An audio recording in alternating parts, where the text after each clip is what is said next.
কুমিল্লার ১৪গ্রাম উপজেলায় প্রকল্প বাস্তবায়ন দফতর ঘিরে উঠেছে গুরুতর দুর্নীতির অভিযোগ। টিআর, কাবিখা ও কাবিটা প্রকল্পের কাজ শেষ না করে সরকারি অর্থ উত্তোলনের অভিযোগ রয়েছে কর্মকর্তা আবুল কালাম আজাদ ও পিয়ন আলাউদ্দিনের বিরুদ্ধে। অভিযোগ আছে কমিশন ছাড়া কোনো প্রকল্পের টাকা ছাড় করা হতো না। অনুসন্ধানে উঠে এসেছে সরকারি চাকরির আড়ালে তারা গড়েছেন বিপুল সম্পদ।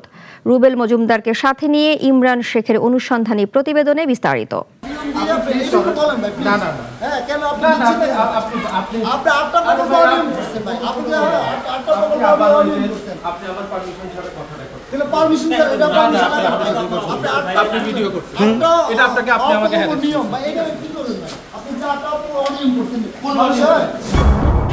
নাগরিক টেলিভিশনের ক্যামেরা দেখে এভাবেই বাঘ বিতণ্ডা করে সটকে পড়ার চেষ্টা করেন মোহাম্মদ আবুল কালাম আজাদ।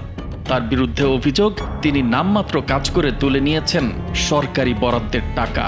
আমি মিটিংয়ে যাব, এখন আপনি বুঝবেন আপনি তো ভুল বলছেন আমাদেরকে। কুমিল্লার ১৪ গ্রামে নামমাত্র কাজ দেখিয়ে বরাদ্দের অর্থ লুট করছেন উপজেলা প্রকল্প বাস্তবায়ন কর্মকর্তা মোহাম্মদ আবুল কালাম আজাদ। এমন অভিযোগের ভিত্তিতে অনুসন্ধানে নামে টিম নাগরিক। সরেজমিন যাচাইয়ে এই অভিযোগের সত্যতাও পাওয়া যায়, যার ভিত্তিতে অভিযুক্তের মন্তব্য জানতে চাইলে আবুল কালাম আজাদ কোনো মন্তব্য না করে সটকে পড়ার চেষ্টা করেন। অভিযোগ রয়েছে উন্নয়ন বরাদ্দে কমিশন আদায়, নিজস্ব লোক দিয়ে কিছু প্রকল্প বাস্তবায়ন করে লুটপাট, পরিদর্শন পর্যবেক্ষণের নামে উৎকোচ আদায় সহ নানা অনিয়ম দুর্নীতির অভিযোগ ওই কর্মকর্তার বিরুদ্ধে। নজরদারি না থাকায় এই অনৈতিক সুযোগ নিচ্ছেন তিনি। অভিযোগ রয়েছে আর তার সব কাজে সহযোগিতা করছেন পিয়ন আলাউদ্দিন এবং ঊর্ধ্বতন কয়েকজন কর্মকর্তা। ১৪ গ্রামে ২০২৫-২৬ অর্থ বছরে ত্রাণ ও পুনর্বাসন বিভাগ থেকে বরাদ্দ প্রকল্পের সংখ্যা ছিল ৬৬টি। তার মধ্যে টিআর বা টেস্ট রিলিফ বাবদ ২,১৫,৫৭,৯৭৪ টাকা, কাবিটা অর্থাৎ কাজের বিনিময়ে টাকা বাবদ ২,৯১,৬৬,৬৬১ টাকা, খাদ্যশস্য মানে গম বা চাল বাবদ প্রথম পর্যায়ে ২২০ টন ও দ্বিতীয় পর্যায়ে ১২৬ টন, যার মূল্য ১৩,৮৪,০০০ টাকা বরাদ্দ দেয়া হয়। তার মধ্যে উপজেলা কমিটির ২০% রিজার্ভে থাকা ৫টি প্রকল্প বাবদ ১৯,৩১,৮৫৫ টাকার নামমাত্র কাজ দেখিয়ে টাকা তুলে নেওয়া হয়। তাছাড়া টিআর, কাবিটার বেশিরভাগ প্রকল্প থেকে পিয়ন আলাউদ্দিনের মাধ্যমে কমিশন আদায় করার অভিযোগ রয়েছে আবুল কালাম আজাদের বিরুদ্ধে। সরেজমিন ঘুরে দেখা গেছে প্রকল্পের ক্রমিক নং ৫ অনুযায়ী উপজেলা সদরে আনসার ক্যাম্পের পেছনের পুকুর সংস্কার ও পাড় রক্ষাকরণ উন্নয়ন বাবদ ৩ লাখ টাকার বরাদ্দ দেওয়া হয়েছে। স্থানীয়রা জানান, সেখানে নামমাত্র ২০ থেকে ৩০ হাজার টাকা খরচ করে পুকুরের কচুরিপানা পরিষ্কার করা হয়েছে। প্রকল্প নং ৬ ব্যায়াম স্কুলের সম্মুখভাগে জলাবদ্ধতা নিরসনে নালা নির্মাণ, মাটি ভরাট ও উন্নয়ন বাবদ ৬ লাখ টাকার বরাদ্দ দেওয়া হয়েছে। সেখানে ২ থেকে ৩ লাখ টাকার নালা নির্মাণ করা হলেও নতুন করে কোনো মাটি ভরাট করা হয়নি। প্রকল্প নং ৭ মডেল মসজিদের পেছনে জলাবদ্ধতা নিরসনে নালা নির্মাণ বাবদ ২ লাখ টাকা বরাদ্দ দেওয়া হয়েছে। সেখানে ১ লাখ টাকার কাজও হয়নি বলে দাবি স্থানীয়দের। এভাবে বিভিন্ন প্রকল্পের বরাদ্দ টাকা কাজ সম্পন্ন না করেই তুলে নেওয়া হয়েছে বলে অভিযোগ পাওয়া যায়।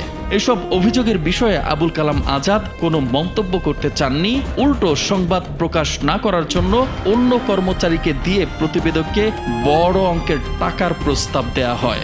স্যার তো বলবেন যে আপনারা বললাম যে ম্যানেজ করেন, পারবেন না, একটা সাংবাদিক ম্যানেজ করতে পারেন না। উপজেলা প্রকল্প বাস্তবায়ন কর্মকর্তার এসব দুর্নীতির বিষয়ে জানতে চাইলে ১৪ গ্রাম উপজেলা নির্বাহী অফিসার নুরুল আমিন বলেন, আমরা বিষয়টি তদন্ত করে প্রয়োজনীয় ব্যবস্থা গ্রহণ করব। এই অভিযোগটি গতকাল লিখিত অভিযোগ আকারে পেয়েছি। তো আমরা যার বিরুদ্ধে অভিযোগ তাকে নোটিশ দেওয়া হবে এবং যিনি অভিযোগ করেছেন তাকেও ডাকা হবে। আমরা উভয় পক্ষের বক্তব্য নেব এবং যে ডকুমেন্টগুলো রয়েছে সাক্ষ্য প্রমাণাদি নিয়ে সেই মোতাবেক আইনানুগ ব্যবস্থা গ্রহণ করা হবে। এই বিষয়টা আপনারা মৌখিকভাবে বলেছেন, আমরাও সেটাকে আমলে নিয়েছি ইতিমধ্যেই, এবং এই বিষয়টি আমরা খোঁজখবর নিচ্ছি। আমরা ঊর্ধ্বতন কর্তৃপক্ষের সাথে ওই বিষয়গুলো নিয়ে কথা বলেছি। যেহেতু ওরা আউটসোর্সিং আসলে এই জন্য আউটসোর্সিং যে নীতিমালা আছে সেই নীতিমালা অনুযায়ী তাদের বদলির প্রক্রিয়াটা একটু ভিন্নতর, যে কারণে আমরা তাৎক্ষণিক কোনো তার বিরুদ্ধে কোনো কিছু করতে পারি নাই। তবে আমি ঊর্ধ্বতন কর্তৃপক্ষের সাথে কথা বলেছি, আশা করি হয়তো তার বিরুদ্ধে যে আপনারা যে কথাগুলো বলেছেন সেটা আমরা আমলে নিয়ে আমরা তদন্তাধীন আছি আর কি বিষয়। স্থানীয়দের দাবি, উপজেলার প্রতিটি প্রকল্প থেকে অর্থ আদায় করেন অফিস পিয়ন আলাউদ্দিন। আর এই অর্থ দিয়ে আবুল কালাম আজাদ এবং পিয়ন আলাউদ্দিন সম্পদের পাহাড় গড়েছেন। আলাউদ্দিন 2014 সালে আউটসোর্সিংয়ের মাধ্যমে চতুর্থ শ্রেণীর কর্মচারী হিসেবে যোগদান করেন কুমিল্লার 14 গ্রাম উপজেলায়। মাত্র 1 যুগের চাকরিতে তিনি এখন শত কোটি টাকার মালিক বলে জানান স্থানীয়রা। শুরু করছে কত? কুমিল্লা নগরীর আনোয়ার হাউজিংয়ে বিসমিল্লা 1 ভবনের 5 তলায় আলাউদ্দিনের নামে রয়েছে 2টি ফ্ল্যাট। এছাড়াও শহরের বাইরে বেনামে রয়েছে আরও বেশ কয়েকটি আলিশান ফ্ল্যাট। এখানেই শেষ নয়, বুড়িচং উপজেলার দক্ষিণ শ্যামপুরে নিজ বাড়িতে করেছেন বিলাসবহুল বাড়ি। এই অঢেল সম্পত্তির মালিক তিনি কিভাবে হলেন জানতে চাইলে তিনি জানান, এসব সম্পত্তির মালিক তিনি নন। উনি এই বিল্ডিংটার কাজ ধরছে কতদিন আগে? এটা আমি করছি। আলাউদ্দিন নিজে তার সম্পত্তির বিষয়টি অস্বীকার করলেও তার অঢেল সম্পত্তির কথা স্বীকার করেন পরিবারের সদস্যরা। ওখানে কি আলাদা সাহেব কোনো ফ্ল্যাট কিনছেন? আমার ভাই একটা লইছে, ওনারা 1050।